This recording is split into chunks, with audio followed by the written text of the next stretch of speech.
Bonjour, je suis Christelle Lissy de la chaîne Académie de la Nouvelle Conscience. Je vais vous parler ici maintenant de mon avis sur ce qui se passe avec le coronavirus, ce que ça a engendré, comme ce que j'ai pu observer de ce qui se passe d'une façon générale, les réactions, la peur, multitude de choses. Et donc particulièrement le confinement, ce que ça engendre chez les uns et les autres, comme réaction, comme ressenti, comme introspection en soi ou pas. Voilà, je vais vous parler de tout ceci, c'est ma conscience, mes expériences, chacun fait ce qu'il veut, c'est ma vérité, voilà, que je partage à l'ensemble. Alors moi, ce que je vois, contrairement à nombreux autres, en tout cas ce que je ressens, comme aspect positif, c'est justement cette notion d'introspection à travers le confinement, c'est-à-dire se centrer, rentrer en soi,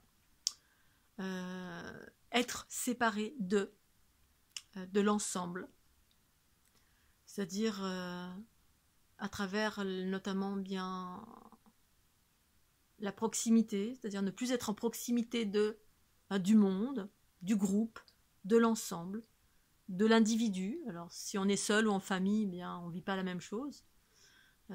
Pour moi, il y a ici une invitation à rentrer en soi par le détachement d'une forme, entre guillemets, d'addiction au groupe, à l'ensemble.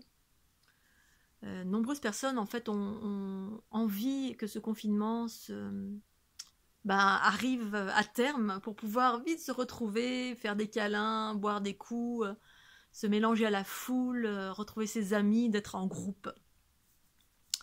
Et bien pour moi, je perçois cette notion de groupe comme quelque chose justement de laquelle on peut avoir une addiction. C'est-à-dire c'est dans un contexte en fait d'unité.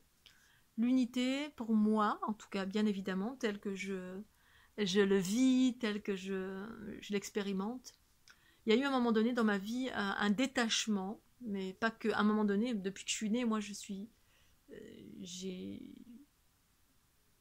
des problématiques avec les notions de groupe. C'est-à-dire le groupe pour moi c'est mélanger, se mélanger. Alors physiquement, quand on va en relation de couple avec quelqu'un, ou d'avoir des multi-relations de couple, hein, il y a un mélange de la physiologie, de la vibration, du bagage karmique, on mélange une multitude de choses. C'est comme si on faisait une transfusion sanguine. Quand on est en groupe, on va participer à une soirée, on a des amis, on se tient en cercle par la main, etc. L'énergie circule, et là, eh bien, on se mélange aussi. Tant et si bien que la notion de groupe, pour moi, c'est la notion du mélange des genres, où on peut se perdre. C'est-à-dire que selon si on est en pâte ou pas, mais pour moi, on est tous en pâte, puisque on est tous connectés les uns aux autres en mode émission-réception. L'énergie circule, que ce soit physique ou vibratoire, via cette structure de la fleur de l'unité qui nous relie à toute chose. Et donc il y a une circulation en permanence du un au tout, du tout au un. C'est-à-dire quand on est en groupe, on se mélange. Quand on fait un câlin avec quelqu'un, on se mélange. Quand on fait la bise à quelqu'un, eh bien on se mélange, on attrape des choses. En tout cas moi, je capte, j'ai pas besoin de la proximité, mais la proximité fait que je capte encore plus, hein, si je suis à côté de quelqu'un qui a quelque chose à décharger ou n'importe quoi, eh bien je peux capter cette information négative ou positive, mais la plupart du temps c'est le négatif puisque je suis quelqu'un qui transforme les basses fréquences en hautes fréquences. Et du coup, la notion de groupe, c'est quelque chose que j'évite d'une façon générale depuis que je suis petite. Sauf quand je choisis, notamment, quand je choisis en conscience que je suis haute en fréquence et que j'ai envie d'un bain de foule, eh bien je peux aller dans une ville où il y a plein de monde et puis je me mélange et j'adore, c'est la vie, jusqu'à ce que j'atteigne un seuil de tolérance, c'est-à-dire un seuil de limite du fait d'avoir absorbé, du fait de se mélanger, j'absorbe quand même certaines choses. Et à ce moment-là, vite, je me sauve pour retourner dans mon intériorité et me rééquilibrer, retrouver ma solitude, mon aspect sauvage, chez moi ou ailleurs, dans la nature, seul. Et en fait, ce que j'observe, c'est que pour moi, la plupart des êtres, nombreux, eh bien, ont besoin en permanence d'être en groupe, tout le temps, faire des choses en groupe, d'être ensemble, de se retrouver, de partager. Et en fait, il y a un manque là derrière, il y a un manque de... soit il y a un manque, on est en manque affectif, en manque de câlin, en manque de contact, en manque de quelque chose qui fait que... Et en fait, eh ben, je trouve que c'est une bonne chose ce confinement parce que ça nous sépare un peu pour qu'on puisse retourner, rentrer en soi et voir ce qui nous manque le plus. Si le fait d'être seul, alors justement quand on se retrouve seul, c'est un bon moyen de voir si on est sur un chemin évolutif vers l'unité, c'est un bon moyen de voir eh bien, qu'est-ce qui nous manque. Est-ce que le contact physique, le groupe, les autres, le fait de partager en direct, ça nous manque. Alors je dis pas que j'ai pas besoin des autres, parce qu'on a tous besoin des autres, hein, on aime bien partager pour différentes raisons, mais pas dans les notions d'addiction. Voilà, moi j'aime beaucoup partager pour partager mes plaisirs, partager ma joie, partager ce que je fais. Et effectivement, l'outil distance, les réseaux sociaux, Internet me permet de le faire. Mais j'ai pas particulièrement besoin même pas du tout besoin du contact physique avec l'ensemble, et ça depuis que je suis petite. Parce que ma sensibilité fait que je perçois au-delà du corps physique toutes les interactions vibratoires entre les individus, qui fait que j'ai pas forcément envie d'être connectée à telle ou telle chose d'un individu ou de plusieurs personnes ou qui portent, comme on porte tous, des aspects négatifs et positifs. Eh bien, voilà, ce confinement, je trouve que c'est une bonne chose dans ce sens-là. C'est-à-dire, eh bien, rentrer en soi et puis voir pourquoi le groupe, le contact nous manque. Pour moi, c'est un chemin de l'unité de s'émanciper de l'aspect physique extérieur, c'est-à-dire l'aspect physique le plus proche à ce jour sur la planète, eh bien, c'est le couple. Il y a d'abord le groupe, voilà, des gens qui aiment beaucoup être en groupe, et qui, sans le groupe, se sentent perdus. Alors, c'est pas un jugement, hein, c'est ce que c'est. Ensuite, il y a le plus petit groupe, eh ben, c'est 2 personnes, ça commence par 2. Voilà, des personnes qui, en étant célibataires, c'est compliqué parce qu'on a besoin du contact physique. Et puis, au-delà, une fois qu'on s'est émancipé du groupe, du couple physique, on passe dans l'aspect vibratoire, c'est-à-dire la relation tantrique. Ces dernières années, ces derniers mois particulièrement, j'ai commencé à vivre... Même depuis toujours, en fait, maintenant si je retourne dans mon passé, en fait, j'ai toujours vécu des histoires à distance, par téléphone, par internet, par Minitel. Ça a toujours été à distance, parce que l'amour n'a pas de distance. Je peux aimer quelqu'un qui se trouve à 1000 km, qui se trouve à 100 km, qui se trouve n'importe où, ou qui est sur un autre plan de conscience, parce que c'est une vibration avant toute chose. L'amour, c'est le cœur, c'est la vibration, c'est la vérité, ça circule. Il n'y a pas besoin de contact physique, parce qu'en même temps, mon corps peut avoir des sensations physiques, notamment dans le cadre de la Kundalini. Quand la Kundalini s'active, je suis connectée à quelqu'un, parce qu'il y a une communication qui génère une fusion. J'ai vécu ça ces dernières années, à plusieurs reprises, ces 6-7 dernières années, dans ma dernière relation, qui était à distance, et celle d'avant, qui a duré 5 ans, qui était à distance, où en fait la distance n'existe plus. En fait, il y a l'amour qui circule, voilà, parce qu'on peut avoir une relation particulière avec quelqu'un et après on peut se rejoindre pour partager des choses, que l'intérêt du couple c'est ça, c'est regarder dans la même direction, partager des choses, voire œuvrer pour les personnes qui sont dans le couple sacré divin, c'est-à-dire œuvrer pour le collectif, c'est-à-dire mettre nos dons et nos capacités au service du collectif tout en étant dans l'amour d'une personne, parce qu'on a les mêmes on va dire le même taux vibratoire, les mêmes valeurs, la même envie, on regarde dans la même direction, mais c'est quelque chose de plus vaste, c'est-à-dire on peut passer dans une relation kundalinienne qui implique que c'est vibratoire, c'est-à-dire que l'amour, eh bien, soit là ou pas là, je le ressens, l'énergie tellurique et cosmique circule en moi et circule dans mon corps et dans tous les espaces de mon corps. Et donc ça peut nous amener à ça, de nous émanciper, eh bien, de toutes ces addictions voilà, la relation affective en fait, addictive, on est dans l'addiction affective, le manque, la possession, on peut plus respirer sans l'autre. En fait, la relation de couple duel, chaotique, de laquelle en fait l'humanité va s'émanciper progressivement. Et pour ceux qui vont vers l'unité harmonieuse, eh bien c'est aussi s'émanciper de ça, c'est-à-dire de la relation de couple où on peut plus se détacher l'un de l'autre, où l'un ne peut pas vivre sans l'autre. Et la notion de groupe, bah, c'est la même chose. Quand on est addict et qu'on est en manque du groupe, en manque de contact social, enfin social, physique, parce que social, on peut l'avoir sur Internet, maintenant que les réseaux sociaux, c'est génial, enfin moi j'adore. Tout est une question d'équilibre.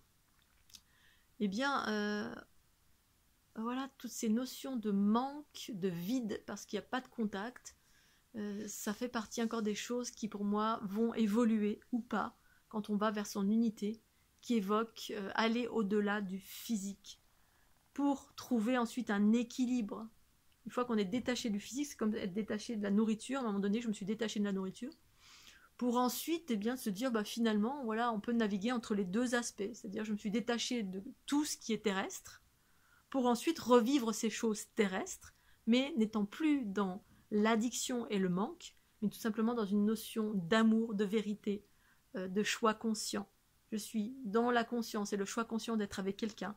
Je suis dans le choix conscient de faire l'amour avec quelqu'un, mais avec deux êtres conscients. Que ce soit l'amour avec la Kundalini, c'est-à-dire c'est une communication fusionnelle que je peux vivre avec n'importe qui, n'importe quoi. Voilà, c'est pas tout le temps au quotidien, mais ça m'est arrivé avec plusieurs personnes ces derniers temps. Parce que pour moi, c'est une communication sur un taux vibratoire similaire qui active la Kundalini et qui crée des micro-orgasmes ou des orgasmes. Mais c'est vibratoire. Et ensuite, aller vers cet équilibre entre les deux, l'esprit et la matière, c'est-à-dire les aspects invisibles, les particules cosmiques et telluriques qui s'unissent et qui fait qu'on est dans l'équilibre entre ces deux espaces physiques et vibratoires. Donc, j'ai trouvé ça intéressant, j'avais envie d'en parler, parce que je vois que tout le monde est content, on a envie de la fin du confinement. Moi, je trouve que c'est super, ce confinement, ça change rien à ma vie déjà. La seule chose, c'est que ça change un peu des choses, c'est-à-dire que je peux pas aller dans des endroits plus éloignés pour faire de l'escalade ou aller sur le lac pour faire du bateau. Pour autant, voilà, si j'avais vraiment eu envie d'y aller, je pense que j'y serais allée. Je suis à l'écoute de ma guidance. Voilà, j'étais à l'écoute, je suis sortie comme j'en avais envie, ou je suis allée là où j'avais envie. Pour autant, je suis dans l'écoute aussi de ce qui est existant, à savoir, il existe effectivement bel et bien quelque chose, un virus qui circule. Donc je suis dans le discernement de cette réalité aussi. Donc je navigue entre ces deux espaces, ma guidance qui me dit, et puis être à l'écoute de cette réalité tangible. Et donc j'observe cette notion de vite, la fin du confinement, youpi, on va faire la fête, on va tous coller serrés, se remélanger les énergies, et puis potentiellement, voilà. Et bon, chacun est là où il en est, je juge pas. Moi, je vois juste cette invitation à effectivement, au contraire, au lieu de se réunir, être tous ensemble, comme d'habitude, c'est-à-dire comme les méditations collectives, eh bien, on se mélange les uns les autres, et en fait, c'est l'histoire de l'humanité, le mélange des gens, qui correspond à l'ère patriarcale. On se mélange, mais on n'a pas conscience de sa propre énergie, et distinguer sa propre énergie de l'énergie des autres. Et le fait d'être séparé et seul avec soi-même, pour moi, ça fait partie intégrante d'un processus évolutif qui nous amène vers l'unité, à savoir passer par des moments de solitude pour prendre conscience de l'énergie qui circule, comment on est connecté, ce qui m'appartient, de ce qui ne m'appartient pas, pour ensuite faire le tri, c'est-à-dire avoir conscience. Quand je fais un câlin à quelqu'un, quand je me connecte à une méditation de groupe, quand mes pensées, paroles et actions, dès que j'actionne quelque chose, à quoi ça me connecte. Et ça passe par une phase d'introspection et de solitude, c'est-à-dire à un moment donné, rentrer, aller dans une grotte ou être seul, pour prendre conscience de tout ça, pour ensuite faire des choix conscients par rapport à la multitude qui est autour de moi. À quoi je suis connectée? Est-ce que je vais être connectée à ça? Est-ce que j'absorbe ça? Est-ce que je le transforme? Est-ce que je le cumule en moi? À ce jour, dans tous les soins que j'ai pu faire aux différents thérapeutes que j'ai rencontrés, tous ces thérapeutes qui font des soins étaient tous remplis d'une énergie, de l'énergie des autres. C'est-à-dire quand on fait des soins avec les mains, ou Reiki, ou quelle que soit la technique, je dis pas, c'est pas une généralité, mais ceux que j'ai observés, ceux à qui j'ai fait des soins, étaient pour la plupart, je dirais 99% du temps, remplis de l'énergie des autres. En pensant, alors soit ils faisaient des pratiques pour être protégés, soit ils restituaient la... Moi je voyais cette énergie en eux, qui était une énergie de basse fréquence, et ça c'est quand on se mélange, quand on touche, quand on fait un câlin. C'est pas pour rien en fait que dans les pays asiatiques, ou même les bouddhistes, etc., eh bien ne se touchent pas.